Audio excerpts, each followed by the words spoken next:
Bonjour les amis, que le Seigneur bénisse votre journée ou bien votre nuit. Que le Seigneur bénisse vos familles, que le Seigneur bénisse vos activités, votre travail. Que la face de Dieu luise sur vous et que la grâce de Dieu vous soit accordée. Que Dieu bénisse vos mains et tout ce que vous touchez au nom de Jésus-Christ. Amen. Alors, j'aimerais aujourd'hui partager avec nous un message dont le texte se trouve dans le Nouveau Testament, une des lettres de Paul, une des multiples lettres de Paul, la lettre de Paul aux Corinthiens. 1 Corinthiens chapitre 10 du verset 20 au verset 21. Et le message d'aujourd'hui sera intitulé « Dieu n'aime pas les mélanges ». Dieu n'aime pas les mélanges. Nous lisons dans 1 Corinthiens chapitre 10, donc du verset 20 au verset 21. « Je dis que ce qu'on sacrifie, on le sacrifie à des démons et non à Dieu. Or, je ne veux pas que vous soyez en communion avec les démons. Vous ne pouvez boire la coupe du Seigneur et la coupe des démons. Vous ne pouvez participer à la table du Seigneur et à la table des démons. Dieu n'aime pas les mélanges. Dans l'Ancien Testament, lorsque quelqu'un commettait une faute, lorsque quelqu'un faisait quelque chose de mal, la personne apportait un animal, un oiseau, chez le sacrificateur, afin que son péché soit couvert, pour couvrir son péché, pour que la colère de Dieu ne descende pas sur lui. En d'autres termes, le sang qui était versé a pesé le cœur de Dieu et la personne n'était pas jugée. Le sang avait donc un rôle, n'est-ce pas, d'apaisement. Le sang était la solution. Il fallait que le sang se verse pour que la culpabilité soit ôtée, pour que le péché, n'est-ce pas, ne soit pas jugé. Et c'est ce qui s'est passé aussi dans le Nouveau Testament. Et la Bible nous dit que l'Ancien Testament, les choses qui sont écrites dans la loi et les prophètes, étaient l'ombre des choses à venir. Et l'accomplissement est en Christ. Jésus-Christ donc est venu pour donner le sacrifice suprême. Et la Bible nous dit dans le livre d'Hébreux que, en dehors du sacrifice que Jésus a fait, c'est-à-dire au-delà du sacrifice que Jésus a fait, Dieu n'accepte plus aucun autre sacrifice. Jésus a fait le sacrifice suprême et le dernier sacrifice qui pouvait exister. Tout autre sacrifice qu'on fait pour avoir les grâces de Dieu n'est plus accepté. Voilà pourquoi Paul écrit clairement à cette population de Corinthe pour leur expliquer que lorsqu'on sacrifie un animal, lorsque quelqu'un apporte quelque chose en sacrifice pour bénéficier des faveurs de Dieu, que la personne sache que ce sacrifice n'est pas fait et ne sera jamais fait à Dieu, mais plutôt que le sacrifice est adressé aux démons. Là, ça devient sérieux. Ça signifie donc qu'il y a beaucoup de personnes en Afrique et dans le monde qui font des sacrifices, croyant qu'ils sont destinés à Dieu, mais plutôt ils sont destinés aux démons. Et ces démons-là On leur donne souvent plusieurs noms. On leur donne souvent plusieurs noms. On va dire non, c'est pour les dieux. On va dire non, c'est pour les ancêtres. On va dire non, c'est pour apaiser le cœur, n'est-ce pas, des dieux. Quel que soit le nom qu'on peut donner au destinataire du sacrifice, la Bible nous dit clairement que c'est aux démons que ces sacrifices sont adressés. Les sacrifices sont faits lors des deuils. On fait des sacrifices. Lors quand les gens vont chez les devins, ils font des sacrifices. Quand les gens vont voir les charlatans, les marabouts, ils font des sacrifices.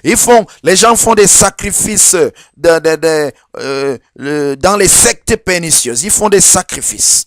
Il y en a qui sacrifient les chèvres, ils sacrifient des poulets, ils sacrifient, on verse de l'huile sur telle chose, on sacrifie de l'huile, on sacrifie un objet, on sacrifie telle chose. La Bible nous dit que tous ces sacrifices, qu'il me soit permis de le dire ici haut et fort, que tous ces sacrifices, quel que soit ce qu'on peut nous dire, ces sacrifices sont adressés aux démons. Et si vous adressez des sacrifices aux démons, ça veut dire que vous êtes en communion avec des démons. La communion signifie qu'il y a un échange. Ça veut dire que vous donnez et vous recevez.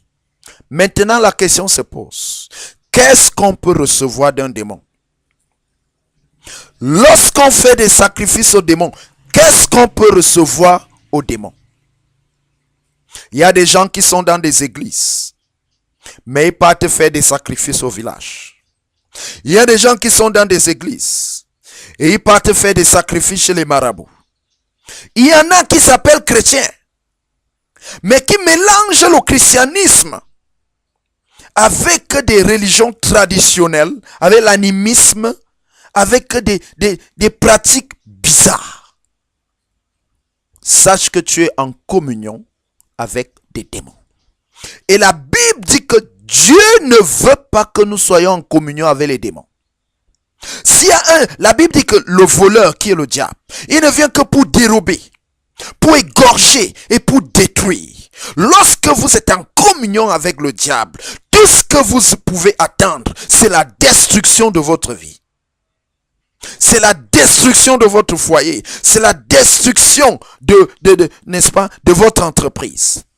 Quand vous bâtissez votre famille, quand vous bâtissez la vie de votre enfant sur les sacrifices que vous avez faits au village, qu'est-ce que vous pouvez attendre de bon? Il n'y a rien à attendre de bon des démons. Chers amis, je vous dis, il n'y a rien à attendre de bon des démons. Rien de bon ne peut sortir du côté des démons. Il y en a même qui, après avoir fait ces sacrifices, on leur donne des amulettes. On leur donne des talismans. On leur donne des choses à porter au niveau des reins. Des choses à mettre sous le lit. Des choses à mettre au niveau de la porte. Des parfums à asperger dans la maison. Chers amis, si vous voulez consacrer votre vie à Dieu, abandonnez ces choses. Dans le livre de Actes, chapitre 19, il y avait des gens qui étaient en communion avec des démons à travers la magie. D'autres, c'est à travers les divinations. Il y en a qui étaient donc en communion avec des démons à travers des livres. Ils récitaient des incantations.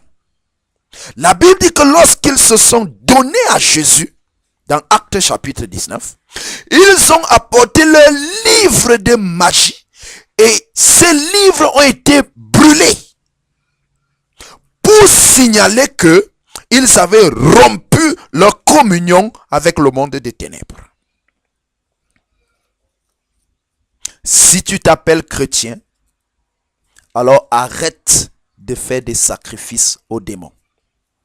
Si tu t'appelles chrétien, tout ce que tu as enterré dans ta maison, tout ce que tu as planté derrière la maison, tout ce que tu as mis, n'est-ce pas, sous ton bureau, pour avoir de l'influence, pour avoir peut-être la promotion, pour être tellement respecté, sache que il y a une contrepartie. Le diable ne peut jamais te donner pour ton bonheur. Il te donne des choses qui vont te détruire. En Afrique particulièrement, les gens sont tellement habitués à ces mélanges. Quelqu'un va dire je suis chrétien, il est en même temps rosicrucien. Quelqu'un va dire je suis chrétien, il est en même temps chaque fois au village pour verser, n'est-ce pas, les huiles, pour verser, n'est-ce pas, pour apporter les sacrifices aux ancêtres. La Bible dit que toutes ces choses-là, c'est aux démons qu'ils sont adressés. Peut-être ne le savais-tu pas, mais aujourd'hui, à travers cette vidéo, à travers la parole de Dieu, tu es au courant. Et ce que Dieu veut que tu fasses, il veut que tu fasses comme ces anciens magiciens, ces magiciens qui ont apporté leur livre devant le serviteur de Dieu, ils ont été brûlés. Tu dois rompre ta relation avec ce marabout. Tu dois rompre avec ces esprits des ancêtres. Tu dois rompre avec tout ce qu'on a déposé dans ta maison pour t'attacher à Dieu.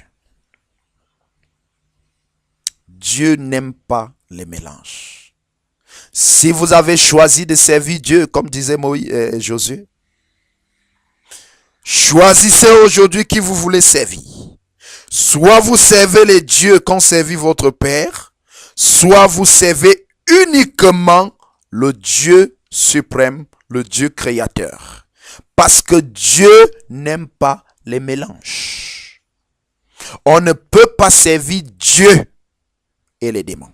On ne peut pas servir Dieu et les ancêtres. On ne peut pas servir Dieu et consulter les devins, les marabouts, les charlatans.